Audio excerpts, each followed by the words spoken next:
Yan mga boss, meron tayo dito nabiling laman loob ng baboy. So gagawin natin dinuguan. Dinuguan. Tapos bali papakulon muna natin.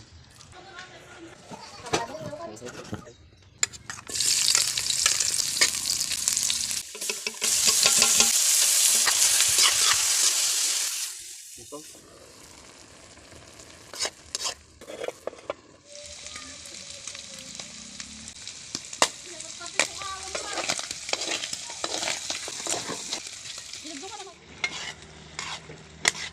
Yan mga boss, yung dinuguan natin. So yung dugo mga boss medyo matubig. Kaya patuyin muna natin konti.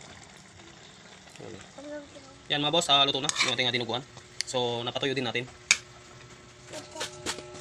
Kaya mga boss. Kumatayo.